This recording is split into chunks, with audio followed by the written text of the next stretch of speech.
என் அன்பு குழந்தையே, உனக்கான நல்ல விஷயங்களை செய்து கொடுப்பதற்காகவே உன் தாயானவள் இன்று உன்னை தேடி வந்திருக்கின்றேன். என் தங்கமே, உன்னுடைய இல்லத்தை சில காலமாக ஒரு ஆண் நோட்டமிட்டு கொண்டே இருக்கின்றார்.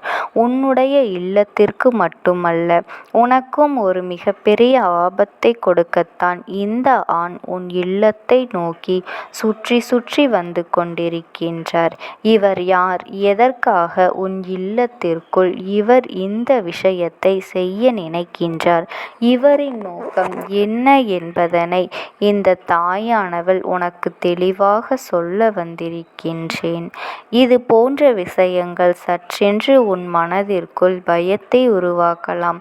என்னவென்று உனக்கு தெரியாமல் உனக்கு ஒரு பதற்றத்தையும் கொடுக்கலாம்.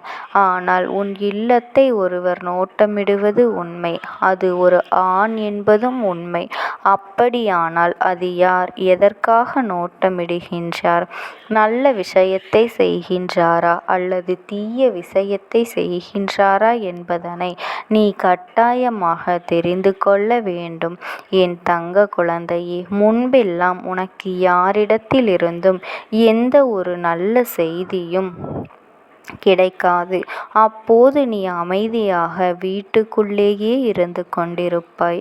உன்னை சுற்றி நடப்பதும் என்னவென்று அறிந்திருக்க வாய்ப்பில்லை. ஆனால் இப்பொழுது நீ வணங்குகின்ற தெய்வங்களின் வாக்கினை முழுமையாக உன்னால் தெளிவாக கேட்க முடிகின்றது அல்லவா? உன்னை சுற்றி நடக்கின்ற விஷயங்கள் எல்லாம் அவர்கள் உனக்கு தெளிவாக எடுத்து சொல்லிவிடுகின்றார்கள் அல்லவா? அப்படி இருக்கும் பொழுது உன்னை சுற்றி நடப்பதை எல்லாம் நீ தெரிந்து கொள்வதில் எந்த ஒரு தவறுமே இல்லை. அதுவும் இந்த அம்மா சொல்லும் பொழுது அதில் இருக்கின்ற ஆழமான உண்மையை நீ புரிந்து கொண்டு என்ன செய்ய வேண்டும், எப்படி செய்ய வேண்டும், உன்னுடைய வாழ்க்கையை நீ எப்படி காப்பாற்றிக் கொள்ள வேண்டும். என் தங்கமே, அம்மா நான் உன்னிடத்தில் ஒரு விஷயத்தை கொண்டு வந்து சேர்க்க முயற்சி செய்கின்றேன் என்றால் நிச்சயமாக அதற்கு பின்னால் ஏதோ ஒன்று உன்னுடைய வாழ்க்கையை போட்டு உன்னிடத்தில் குழப்பங்களையும் கஷ்டங்களையும் ஏற்படுத்தி கொடுக்கின்றது. அதற்கான தீர்வினை கொடுப்பதற்காகத்தான் இருக்கும். இந்த அம்மா காரணம் இல்லாமல் எதையும் உன்னிடத்தில் சொல்வது இல்லை.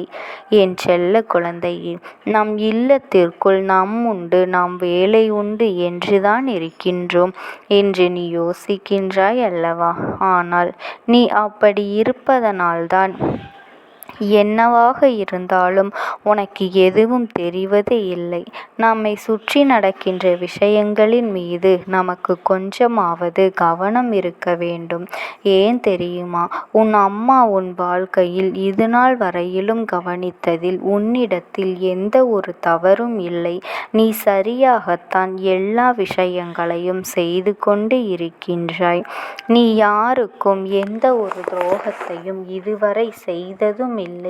அடுத்தவர்களுக்கு தேடி போய் நீயாக உதவிகள் செய்துதான் இந்த கஷ்டங்களை எல்லாம் நீ அனுபவித்து கொண்டிருக்கின்றாயே தவிர ஒருபொழுதும் யாருக்கும் எந்த தீங்கினையும் கெடுதலையும் இதுவரை நீ செய்தது இல்லை.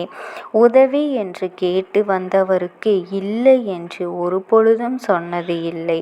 உனக்கு உணவில்லையே என்றால் கூட கையேந்தி நிற்பவர்களுக்கு நீ அவர்களின் பசியை போக்கிவிட்டுதான் நிம்மதியடைந்திருக்கின்றாய். அப்படி ஒரு குணத்தை கொண்ட நீ கேட்டு வந்தவருக்கு இல்லை என்று ஒரு பொழுதும் மறுத்ததில்லை. உனக்கு உன் வாழ்க்கையில் உன்னை சுற்றி நடக்கின்ற பிரச்சனைகளை பற்றியெல்லாம் இதுவரை தெரியாமல் இருப்பதும் நியாயமில்லை.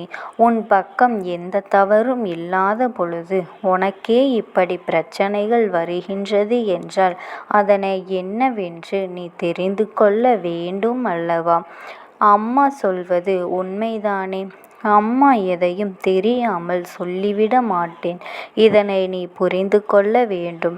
உன் இல்லத்தின் காவலில் நின்று கொண்டிருக்கின்ற இந்த தாயானவள் ஒரு ஆண் தினமும் உன் இல்லத்தை தேடி வருவதைக் கண்டு நிச்சயமாக அச்சமடைந்தது உண்மைதான். எதனால் இவர்கள் இத்தனை நம்பிக்கையோடு உன் இல்லத்திற்கு வருகின்றார்கள்? என் பிள்ளையே, ஒரு விஷயத்தை செய்யத் தொடங்கும் போது அது முடியாது என்று ஆரம்பத்திலேயே ஒருவருக்கு தெரிந்துவிட்டது என்றால் மீண்டும் வருவதற்கு வாய்ப்பு கிடையாது. ஆனால் இவரும் உனக்கு எதையாவது சாதித்து கொடுத்துவிட வேண்டும் என்று மீண்டும் மீண்டும் வந்து கொண்டிருக்கின்றார் என்றால் அதற்கு நிச்சயமாக நீ என்னவென்று தெரிந்து கொள்ள வேண்டும் அல்லவா? அதனால்தான் அவர் யார் என்று நான் தெரிந்து கொள்ள முயற்சி செய்து அவர் யார் என்று நான் கண்டு கொண்டேன். அவரை கையெடுத்து வணங்கியும் விட்டேன், மகிழ்ச்சியும் அடைந்தேன். என் பிள்ளையே, அம்மா சொல்வது உனக்கு புரிகின்றதா? என் குழந்தையின் இல்லம் தேடி வந்தது யார் என்றால் உன் வாழ்க்கையில் உனக்கு மிகப்பெரிய நல்லதை ஏற்படுத்தி தரக்கூடிய ஒரு தெய்வம்தான் உன்னுடைய இல்லத்திற்கு வந்துவிட்டது. அப்படி என்றால் நிச்சயமாக உன்னை இதுவரை ஆட்டி படைத்த அத்தனை பிரச்சனைகளும் தீரப்போகின்றது என்றுதான் அர்த்தம். அவர் உன் இல்லத்திற்கு மீண்டும் வந்து கொண்டிருப்பதால் தான் உன்னுடைய அத்தனை பிரச்சனைகளும் இப்பொழுது கொஞ்சம் கொஞ்சமாக மறைய தொடங்கி உனக்கு தீர்வினை கொடுப்பதற்காக வந்திருக்கின்றது. அந்த பிரச்சனைகளுக்கெல்லாம் முற்றுப்புள்ளி வைக்கின்ற நேரமும் வந்துவிட்டது. அப்படி ஒரு நிலைதான் இப்பொழுது உன் வாழ்க்கையில் வந்து கொண்டிருக்கின்றது. இவர் ஒரு விஷயத்தை நினைத்துவிட்டார் என்றால் உன்னுடைய சந்தோஷத்தையும் வெற்றியையும் ஒட்டு மொத்தமாக உன் கைகளிலே தூக்கி கொடுக்க தயங்க மாட்டார் என்பதனை நீ புரிந்து கொள்ள வேண்டும். அப்படியானால் முதலில் உன் வாழ்க்கையில் இருக்கின்ற பிரச்சனைகளை எல்லாம் ஒழிக்க வேண்டும் அல்லவா? எல்லா கஷ்டங்களும் உனக்கு உச்சத்தை தொட்டு உனக்கு அது மன நிம்மதியை கெடுக்கும்படி இருந்துவிடக் கூடாது அல்லவா? என் அன்பு பிள்ளையே, இவர்களால் தான் உன்னுடைய அத்தனை பிரச்சனைகளும் தீர்ந்து போகின்ற சூழ்நிலைகளும் உனக்கு மன நிம்மதியும் ஏற்பட போகின்றது. அது மட்டுமல்ல, உன்னுடைய வாழ்க்கையில் ஒட்டுமொத்த மகிழ்ச்சியையும் உன்னிடத்திலே கொடுக்கப் போகின்றார்கள் என்பதனையும் நீ புரிந்து கொண்டாயானால் வந்தது யாரென்று தெரிந்து நீ மகிழ்ச்சியில் துள்ளி குதிப்பாய். உன்னுடைய வாசலுக்கு தினமும் வந்து செல்கின்ற ஒரு ஆண் உன்னுடைய குலதெய்வம்தான். என் பிள்ளையே, உன்னுடைய குலதெய்வம் உன் வாழ்க்கையில் எந்த ஒரு விஷயம் நடந்தாலும் முதலிலேயே நல்லதாக முடித்து கொடுக்க வேண்டும், நன்மையை கொடுக்க வேண்டும் என்று ஆசைப்படுபவர்களில் முதன்மையானவர்களாகவும் இருக்கின்றார். நீயாக அவர்களை மறந்துவிட்டாலும் அவர்கள் ஒருபோதும் உன்னை மறப்பது கிடையாது. நீ நாள்தோறும் உன்னுடைய குலதெய்வத்தை வணங்கி அவர்களுக்கென்று நீ அகல் தீபத்தை ஏற்றி வைத்து வணங்க வேண்டும். உன்னுடைய வேலையின் காரணமாகவோ சூழ்நிலையின் காரணமாகவோ அடிக்கடி உன்னால் இரவு நேரங்களில் உன் இல்லத்தில் இருக்க முடியாத சூழ்நிலைகள் வந்துவிடுகின்றது அல்லவா? அப்படி இருக்கின்ற வேளையில் உன் குடும்பத்தில் இருக்கின்றவர்கள் எல்லாம் ஒருவித பயத்தோடு தான் இருக்கின்றார்கள். அப்பொழுது எப்போது வருவார்கள் என்று உன்னுடைய வருகைக்காக அவர்கள் ஏங்கி நிற்பது உன் குலதெய்வத்திற்கு சற்று மன வருத்தத்தை தான் கொடுத்துவிட்டது. அது மட்டுமல்ல என் அன்பு குழந்தையே, இரவு நேரத்தில் நீ மிக விரைவாகவே உன்னுடைய வீட்டிற்கு வந்துவிட வேண்டும். வீட்டிற்கு வந்து உன்னுடைய குடும்பத்தில் இருப்பவர்களிடத்தில் கொஞ்ச நேரமாவது நீ பேச வேண்டும். அவர்களிடத்தில் நீ பேச பேசாமல் களைப்பின் காரணமாக உறங்கிவிட்டாயானால் அவர்களின் மனதில் இருக்கின்ற எண்ணங்கள், அவர்கள் சொல்ல நினைக்கின்ற விஷயங்கள் எல்லாம் உன்னிடத்தில் பகிர்ந்து கொள்ள முடியாத சூழல் ஏற்பட்டு விடுமல்லவா? அப்படி இருக்கும் பொழுது உன் குடும்பத்தில் இருப்பவர்கள் தன்னுடைய வேதனைகளை, தன்னுடைய கஷ்டங்கள், தன் மனதில் இருக்கின்ற ஆசைகளை எல்லாம் யாரிடத்தில் பகிர்ந்து கொள்வார்கள்? நம் குடும்பத்தில் இருப்பவர்களை மட்டும் நாம் தானே கவனிக்க வேண்டும். அவர்கள் என்ன சொல்கின்றார்கள் என்று நாம் தானே காது கொடுத்து கேட்க வேண்டும். அவர்களுக்கென்று நாம் நேரத்தை ஒதுக்காமல் வேலை வேலை என்றோ, உனக்கான பிரச்சனைகள் அதிகமாக இருக்கின்றது என்றோ அவர்களிடத்தில் நீ சரியாக பேசவில்லை என்றால் அதுதான் உன் எதிர்காலத்தில் மிகப்பெரிய கஷ்டங்களாக மாறி வந்து நிற்கும். சில காலத்திற்கு பிறகு உன்னுடைய கஷ்டங்களை அவர்கள் காது கொடுத்து கேட்க வேண்டும். அவர்கள் உனக்கு துணையாக இருக்க வேண்டும் என்று நினைத்து, ஆனால் இப்பொழுது இருந்தே நீ அவர்களிடம் மனம் விட்டு பேச வேண்டும். என் அன்பு குழந்தையே, உன் குலதெய்வம்தான் உன் இல்லத்தில் உனக்கு இரவு நேரங்களில் காவலாக இருந்து கொண்டிருக்கின்றார்கள் என்பதனை நீ மறந்து விடாதே. என் தங்க குழந்தைக்குடைய நல்ல மனதிற்கு இந்த தாயானவளினுடைய அன்பும் ஆசீர்வாதங்களும் என்றென்றைக்குமே முழுமையாக கிடைத்து கொண்டே இருக்கும். ஓம் சக்தி. ஓம் ஆதிபரா சக்தி. அவர்கள் எப்படி இந்த தெய்வத்தின் அருகில் வந்தார்கள் என்று நீ யோசிக்கலாம். என் தங்கமே, உன்னுடைய இல்லத்தில் சமீபத்தில் இறந்து போன ஒருவரினுடைய ஆத்மாவானது சில நாட்களாகவே உன் இல்லத்தை சுற்றி சுற்றி வருகின்றது. இந்த அம்மா அதனை கண்டுவிட்ட பிறகு, எதற்கு இங்கே சுற்றி கொண்டிருக்கின்றாய்? நீ இருக்க வேண்டிய இடத்தில்தானே இருக்க வேண்டும். என் பிள்ளையின் வீட்டில் உனக்கு என்ன வேலை என்று கேட்ட பொழுதுதான் அந்த ஆத்மா என்னிடத்தில் சொன்ன விஷயம், எனக்கும் என்னிடத்தில் இருக்க வேண்டும் என்றுதான் ஆசையாக இருக்கின்றது. ஆனால் சில விஷயங்கள் என்னை அங்கே செல்ல விடாமல் தடுத்து கொண்டு இருக்கின்றது. எனக்கு என்னுடைய குடும்பத்தில் இருக்கின்றவர்களிடம் பேசியாக வேண்டும். என் மனதில் தோன்றுகின்ற சில விஷயங்களை அவர்களிடத்தில் சொல்லிவிட்டால் நான் மனநிறைவோடு இங்கிருந்து சென்று விடுவேன். சில விஷயங்களை நான் அவர்களோடு பகிர்ந்து கொள்ளாமல் விட்டுவிட்டேன். அதற்கு சரியான நேரம் இப்பொழுது வந்திருக்கின்றது. இப்பொழுதும் சொல்லாமல் நான் சென்று விட்டால் இனி காலம் முழுவதும் என்னால் அவர்களிடத்தில் சொல்லிவிட முடியாது. இதற்கு நீங்கள்தான் துணையாக நிற்க வேண்டும் அம்மா என்று என்னிடத்தில் வாய்ப்பினை ஏற்படுத்தி கொடுக்க வேண்டும் என்று கேட்டது.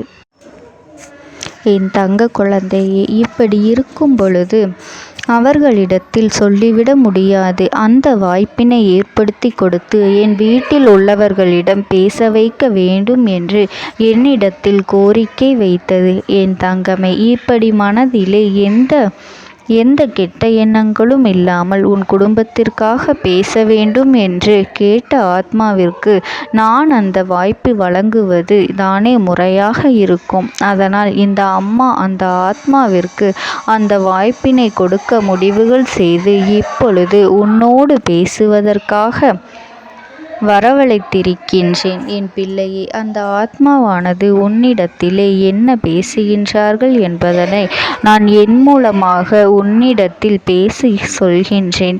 இந்த அம்மாவிடத்திலிருந்து தான் அவர்கள் மனதில் பேச நினைப்பதை எல்லாம் பேச முடியும். என் தங்கமே, நேரடியாக ஒரு ஆத்மாவின் குரலை உன்னால் அத்தனை சுலபமாகவெல்லாம் கேட்டுவிட முடியாது.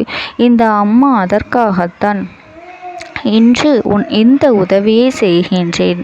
என் குடும்பத்தில் இருக்கின்றவர்களிடம் பேச வந்திருக்கின்றேன். உங்கள் எல்லோரையும் நான் இனி காணவே முடியாது என்பதனை நான் உணர்ந்து கொண்டேன். என் வாழ்க்கையில் நிறைவாக இருந்து என்னால் உங்களுக்கு கஷ்டங்கள் வந்தாலும் உங்களால் எனக்கு எந்த கஷ்டங்களும் இதுநாள் வரையிலும் வந்தது கிடையாது.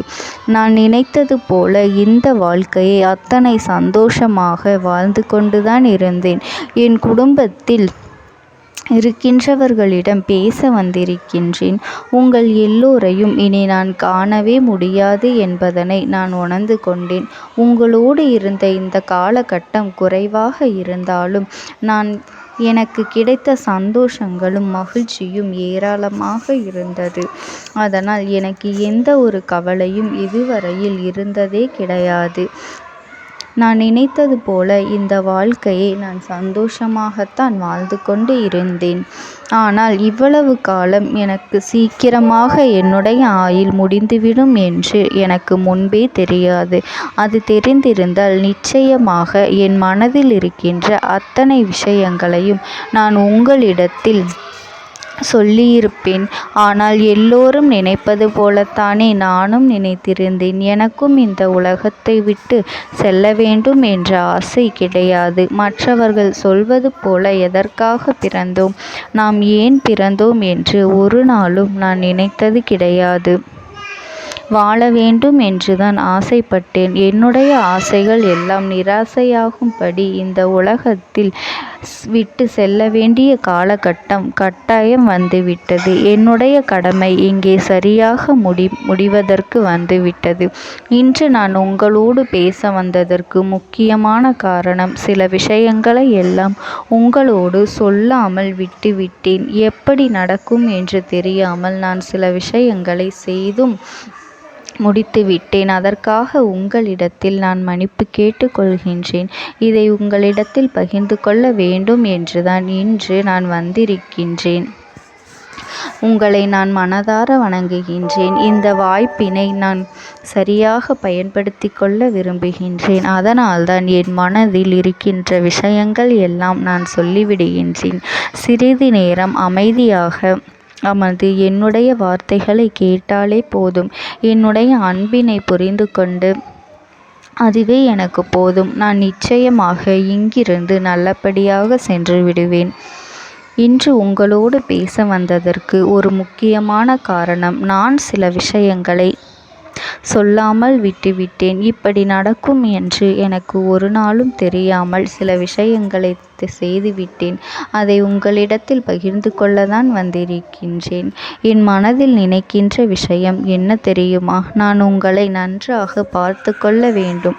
உங்களின் ஆசைகளை எல்லாம் நிறைவேற்றி கொடுக்க வேண்டும். உங்கள் வாழ்க்கையில் நடத்தி கொடுக்க முடியாமல் போனாலும் இனிமேல் அதையெல்லாம் நடத்தி கொடுக்க வேண்டும் என்று ஆசைப்பட்டு என்னால் ஆன முயற்சிகளை எல்லாமே செய்து கொண்டிருந்தேன். ஆனால் முழுமையான பலன்களை கொடுப்பதற்கு முன்பாகவே இது போன்று நடந்துவிட்டது.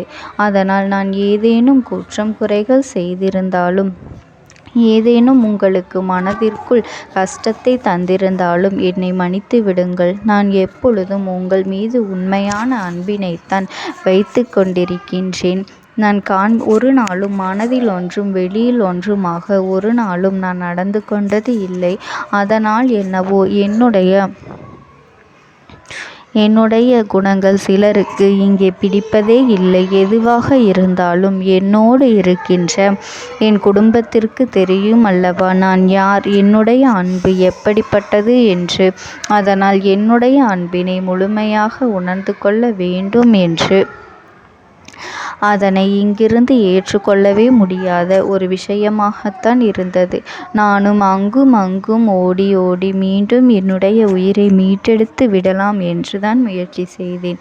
ஆனால் அப்பொழுது என்னால் அதையெல்லாம் செய்ய முடியவில்லை.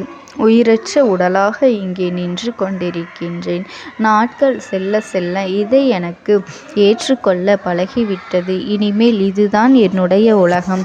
மீண்டும் அங்கே செல்ல முடியாது என்பதனை நான் புரிந்து கொண்டேன். செல்ல முடியாவிட்டாலும் ஆத்மா என்று ஆன பிறகு என்னுடைய உலகத்தில் இருந்தால்தான் எனக்கு சந்தோஷம். மீண்டும் மனித வாழ்க்கைக்குள் என்னால் நுழைந்துவிட முடியாது. எனக்காக இத்தனை காலமும் அன்போடு பழகி எனக்கு எல்லாம் செய்த உங்களுக்கு நான் சொல்கின்ற விஷயம் ஒன்றுதான். நடந்தது எல்லாம் நடந்துவிட்டது. நடந்த விதையை யாராலும் இனி மாற்ற முடியாது. இனி நான் உங்களோடு இருக்க வேண்டும் என்று நினைத்தால் கூட அது நடக்காது. அதனால் இந்த வாழ்க்கையில் நீங்கள் நல்லபடியாக வாழ்ந்து சந்தோஷமாக இருக்க வேண்டும் என்றுதான் அப்போதுதான் அந்த ஆத்மா மனது வேதனைப்பட்டு உன்னோடு பேசுகின்றது. என் தங்க குழந்தையே, யார் உன்னை விட்டு சென்றாலும் இந்த தாயானவளினுடைய அன்பும் ஆசீர்வாதங்களும் உனக்கு என்றென்றைக்குமே முழுமையாக கிடைத்து கொண்டே இருக்கும். அதனால் நீ எதை நினைத்தும் கவலைப்படாதே. உனக்காக எப்பொழுதும் நான் இருந்து கொண்டே இருப்பேன். ஓம் சக்தி. ஓம் ஆதிபரா சக்தி. நீ விடுதலை கொடுக்க மாட்டாயா என்று என் பிள்ளை நீ என்னை பார்த்து கேட்கின்ற விஷயத்திற்குத்தான் நான் முடிவினை கட்டப் போகின்றேன். இன்னமும் சுருக்கமாக உனக்கு சொல்ல வேண்டும் என்றால், உன்னுடைய பிடிவாதம் இந்த அம்மாவினிடத்தில் ஜெயித்து விட்டது என்பதுதான் உண்மை. என் குழந்தைக்கு எந்த ஒரு விஷயம் வேண்டும் என்று அடம்பிடித்து இத்தனை காலமும் நீ நின்று கொண்டிருந்தாயோ, அந்த ஒரு விஷயத்திலிருந்து உன் அம்மா நான் உனக்கு விடுதலையை கொடுக்க வேண்டும் என்று என் முன்னால் கதறி அழுதாயோ, அந்த விஷயத்தை இன்று உனக்கு நான் முடித்து வைக்கின்றேன். என் பிள்ளையே, சுற்றி இருக்கின்ற உறவுகளையெல்லாம் நம்புவதை விட்டுவிட்டு சற்று விலகி நிற்பதுதான் எல்லோருக்குமே நல்லது. ஏனென்றால் யாருடைய குணம் எப்பொழுது எப்படி மாறும் என்று யாராலும் கணித்துவிட முடியாது.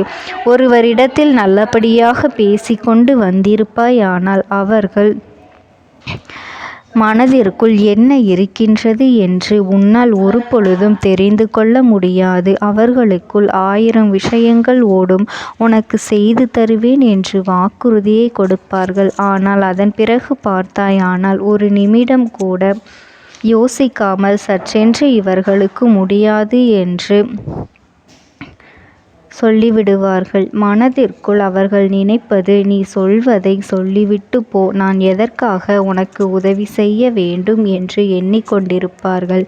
இது போன்ற போலிகள் அதிகமாக நிறைந்து இருக்கின்ற இந்த உலகத்தில் ஒரு விஷயத்திற்காக என் பிள்ளை நீ ஆசைப்படுகின்றாய் என்றால் அதை மிகவும் நான் கவனத்தோடு புரிந்து கொண்டு உன் வாழ்க்கைக்கு அது சரியா தவறா என்று, தேவைதானா தேவையில்லையா என்று, ஒரு வேலை கிடைத்தால் உன் வாழ்க்கை தெளிவாக இருக்குமா என்றால் நான் புரிந்து கொண்டுதான் உன் அம்மா நான் உன்னிடத்திலே சொல்ல முடியும் என்பதனை புரிந்து கொள்.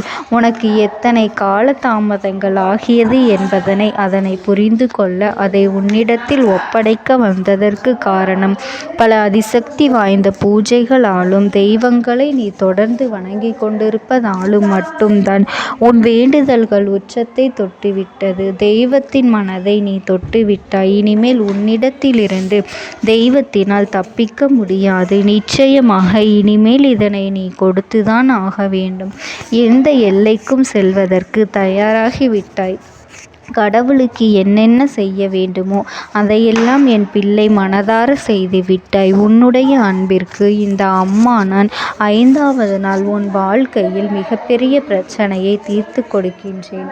அம்மாவினை நம்பினால் உனக்கு சத்தியம். என்னை நீ நம்பவில்லை என்றால் இந்த அம்மாவினால் நிச்சயமாக எந்த விஷயத்திலும் இதற்கு பொறுப்பாக முடியாது. உனக்கு நடப்பதை கூட நீ உணராமல் இருந்துவிட்டு நிச்சயமாக உன்னுடைய மனநிலையில் தான் மாற்றங்களை கொண்டு வர வேண்டும். இதனை புரிந்து கொள். ஒரு முறை அல்ல, பல முறை இதை நான் சொல்லியிருக்கின்றேன். வாழ்க்கையில் தெய்வத்தினுடைய சக்தி வந்துவிட்டது என்றால் உனக்கு பல நல்ல விஷயங்கள் செய்வதற்கு முயற்சிகளையும் செய்து கொடுத்தது.